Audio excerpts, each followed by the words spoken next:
Attitudes इसमें help करते हैं। कैसे हेल्प करते हैं? पहला फायदा, ये आपको अवांछित सूचनाओं से बचाते हैं। जैसे अभी मैं आपको एग्जांपल दे रहा था, अवांछित सूचनाओं से बचाओ। ये जो दिमाग नाम की चीज है ना, इसमें धुआं निकल जाएगा अगर आपने इसको ठीक से इस्तेमाल नहीं किया तो। मूर्खों का लक्षण ये है कि वो अनावश्यक चीजों पर दिमाग ज्यादा लगाते हैं, काम की बात पे नहीं लगाते हैं। जैसे कई लोग आपको देखेंगे जिनको 300 फोन नंबर याद है, उनसे आप पूछो कि इसका फोन नंबर क्या, मैं बताता हूँ ना, देख के वाह यार बड़ी जबरदस्त मेमोरी है, वो इसी में खुश है। जिस जमाने में सारे फोन नंबर सेव हो जाते हैं, उस जमाने में फोन नंबर याद करना अपनी मेमोरी पावर का बेजा इस्तेमाल है, गैर जरूरी इस्तेमाल है। जितनी बाइट्स खराब की हैं अपने फोन नंबर याद करने में, उतनी बाइट्स में कुछ काम की बात याद कर लेते हैं। क्यों फोन नंबर याद किया? 2-4 फोन नंबर समझ में आते हैं, इमरजेंसी में याद होने चाहिए। संकट हो गया, फोन गुम हो गया, नंबर याद नहीं है, 2-4-5 नंबर समझ में आते हैं कि याद होने चाहिए, जो जरूरी नंबर है। और आपको हर किसी का नंबर, अखबार वाले का नंबर भी याद है, रिक्शा वाली भी 6 नंबर याद, रिक्शा वाला 1, रिक्शा वाला 2, रिक्शा वाला 3, सबके नंबर याद कर रखे हैं। तब तो ये हद है ना भाई। इसका मतलब अनावश्यक सूचनाओं से आपका लगाव है, बहुत ज्यादा बेकार की बातों में लगाव है। अब एक सिंपल एग्जांपल अभी का देखिए। जैसे मैं सामने आप सबको देख रहा हूँ, 500 लोग बैठे हैं लगभग, सबका चेहरा अलग, सबका स्टाइल अलग, सबके कपड़ों का रंग अलग, सबकी गर्दन किस कोण पे घूमी है वो अलग अलग है, ठीक है। तो अब मेरी स्थिति क्या है? जो सार्वत्रिक दार्शनिक है उसने इसका बड़ा अच्छा वर्णन किया है, मतलब वक्ता की स्थिति क्या होती है उसके बारे में। अब मैं जिस तरह से आपको पढ़ा रहा हूँ या कोई भी पढ़ाएगा, आप सबको हमेशा ये लगेगा कि आपको ही देखा जा रहा है ना। ये लगना वक्ता की सफलता है। क्योंकि सच बात है कि वो आप में से किसी को नहीं देख रहा होता, एक को भी नहीं देख रहा, मतलब देख भी रहा तो इस सेंस में कि हाँ बहुत सारे बच्चे बैठे हैं। सेकंड के एक आध हिस्से में, दशमलव वाले हिस्से में किसी एक आध पे नजर जाती होगी, फिर कहीं और, फिर कहीं और, फिर कहीं और, ऐसे होता होगा। स्वाभाविक यही है। अब मैं ऐसे देख रहा हूँ, वहां 50 लोग हैं, किसी ने जोर से मुंडी हिलाई तो वो दिख जाएगा 1 सेकंड के लिए, फिर वहां किसी ने हाथ यूं किया तो वो दिख गया 1 सेकंड के लिए। कुछ अजीब सा दिखेगा तो वहां नजर 1 आध सेकंड को जाएगी, वरना नजर सामान्य रूप से ऐसे घूमती रहेगी। यही होगा। अब अगर कोई कहे कि यार आप क्लास में पढ़ाते हो, सब बच्चों को देखते हो, ये बताओ कि इस नाम के बच्चे ने आज कौन सा रंग का स्वेटर पहना हुआ था, और आप कहे कि वो आगे से 5वीं रो में बाईं तरफ 3 नंबर बैठा हुआ था, आप कहेंगे यार मुझे क्यों पता होना चाहिए? ये तो कहेंगे क्यों पता होना चाहिए। कई लोगों की रुचि इसी में होती है। और इस मामले में बड़ा आश्चर्य है, मतलब जेंडर सेंसिटिव में बहुत ज्यादा हूं, लेकिन मैंने ऐसे पाया है कि शादियों में मैंने देखा है, महिलाओं की भाषा में अक्सर ये होता है कि ये वही साड़ी है जो 2 साल पहले तुमने पहनी थी। ऐसी बातें मैंने सुनी है। मुझे नहीं पता कि ये मैं सही बात कह रहा हूँ कि गलत बात कह रहा हूँ, पर मैंने सुना है ऐसा। और मैंने महसूस किया कि पुरुषों को इस बात का पता ही नहीं होता कि पिछली कितनी शादियों से एक ही कमीज पहने काम चला रहे हो, फर्क ही नहीं पड़ता, क्योंकि उनके लिए यह सूचना अनावश्यक सूचना है।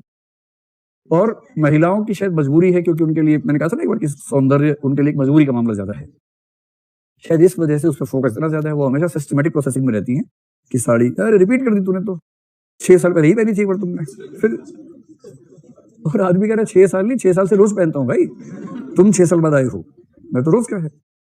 कौन सी सूचना आवश्यक है, कौन सी अनावश्यक? अब जैसे ये मेरे लिए क्यों आवश्यक होना चाहिए कि आप में से कौन कहाँ बैठता है, किसके साथ बैठता है, किस रंग के कपड़े पसंद है, टोपी लगाता है कि नहीं लगाता है, चश्मा लगाता है कि नहीं, मुझे मेनू की, मुझे क्या मतलब इस बात से।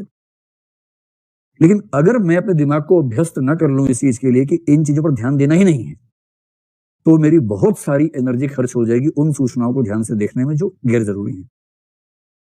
और आप समझ रहे हैं, दिमाग का धुआं निकल जाएगा इतनी सूचना। और जब आप घर से निकलते हैं पूरे दिन भर में ऐसी लाखों करोड़ों सूचनाएं आपके आसपास हैं जिनको लगातार इग्नोर करना होता है, और यदि आपने उन पर फोकस करना शुरू कर दिया तो आप अपना काम कभी कर नहीं पाएंगे। इग्नोरेंस इज ब्लिस जब कहते हैं ना, उसका एक बड़ा पक्ष ये भी होता है कि लाखों सूचनाएं आपके आसपास हैं, उनमें से काम की 2-4 हैं आपके लिए, बाकियों को इग्नोर करना भी आना चाहिए। एटीट्यूड्स हमें यह समझा देते हैं कि कौन सी सूचना पर ध्यान देना है, कौन सी पर ध्यान देना ही नहीं है। तो आवश्यक सूचनाओं का चयन बहुत आसान हो जाता है। जैसे किसी का एटीट्यूड है कि भाई एनिमल्स के प्रति करुणा का भाव है उसके मन में, अब वो चल रहा है, हजारों सूचनाएं ध्यान नहीं दे रहा, जैसे एक एनिमल कहीं दिखा उसको खटक से वहां ध्यान जाएगा, वहां पूरा ध्यान से देखेगा, सिस्टमेटिक प्रोसेसिंग में आ जाएगा, और बाकी हर चीज को ह्यूरिस्टिक प्रोसेसिंग में इग्नोर करते हुए चलता जा रहा है। इससे बचाव होता है ऊर्जा का, समय का, और दिमाग से क्या नहीं निकलता, धुआं नहीं निकलता है, वरना दिमाग फट जाएगा किसी, इतनी वेस्टेज हो जाती है। दूसरा एटीट्यूड जो करते हैं हमारी क्लैरिटी ऑफ अंडरस्टैंडिंग। मैंने आपसे पहले ही कहा कि मूर्ख होने में फायदा बहुत है, क्योंकि मूर्खों को कंफ्यूजन कभी नहीं होता है। जो जितना बड़ा मूर्ख उतना बड़ा क्लियर हर चीज में। तो मूर्खता और स्पष्टता में बड़ा गहरा संबंध है। और थोड़ा बहुत मूर्ख होने का फायदा भी है, बहुत समझदार होना ठीक भी नहीं है। आपको हर चीज में कंफ्यूजन हो तो जिएंगे कैसे भाई? थोड़ी क्लैरिटी होनी चाहिए। जैसे राष्ट्र का मामला है, आपने फिर से कहा राष्ट्र के बारे में कोई बात नहीं होगी, राष्ट्र प्रेम से बड़ा कोई मूल्य नहीं है, बात खत्म। क्लैरिटी है ना भाई? सारी बात ठीक है, हिंदुस्तान पाकिस्तान सब ठीक है, किंतु हिंदू हिंदू होता है, बस। ये जो क्लैरिटी है इसका अपना सुख है। तो जिस जिस बिंदु पर आपकी एटीट्यूड स्पष्ट है उस बिंदु पर आपकी क्लैरिटी है, आपको तथ्य विचार बहुत प्रभावित नहीं करते, और ये फायदा आपको सामान्य जीवन में आपका कॉग्निशन का एस्पेक्ट थोड़ा सा सेफ रहता है, सुटेबल रहता है। अंतिम बात है shortcuts. Shortcuts for decision making, निर्णय की प्रक्रिया में आसानी या छोटे रास्ते, डिसीजन मेकिंग। ये बेसिकली क्या लिखा हुआ है? ये वाला, ये लिखा हुआ है सिंधु घाटी की लिपि में, अंडरस्टैंडिंग, क्लैरिटी ऑफ अंडरस्टैंडिंग, समझने की स्पष्टता। ठीक है। तीसरा शॉर्टकट फॉर डिसीजन मेकिंग। और शॉर्टकट फॉर डिसीजन मेकिंग दरअसल यही चीज होती है, ह्यूरिस्टिक थिंकिंग प्रोसेस या ह्यूरिस्टिक प्रोसेसिंग। यही चीज है। जिसके पास शॉर्टकट्स हैं उसका जीवन आसान है, और एटीट्यूड क्या करते हैं? शॉर्टकट्स दे देते हैं। जैसे मान लीजिए किसी को ये पता है कि भाई मुसलमान लोग जो है ना अच्छे नहीं होते हैं, इसका रिवर्स, किसी को ये पता है कि हिंदू लोग जो है ना अच्छे नहीं होते हैं, मुसलमान है, उसको ऐसा लगता है।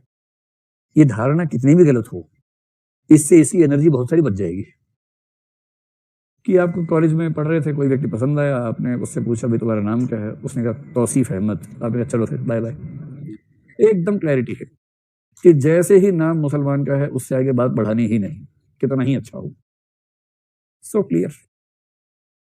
और शबाना ने पूछा किसी से तुम्हारा नाम क्या है, उसने कहा पंडित संजीव शर्मा। चलो शर्मा मत, आगे जाओ, बात नहीं होगी, निकाह नहीं हो सकता आपका हमारा, क्योंकि उसको क्लैरिटी है कि मुसलमान से ही निकाह करेंगे, हिंदू से नहीं करेंगे। तो अच्छा हो चाहे बुरा हो, किंतु क्या होता है? शॉर्टकट्स डिसीजन मेकिंग है। फैसला हो गया तुरंत, वरना 6 महीने घिसटते उसके बाद फैसला करते, तुरंत फैसला हो गया।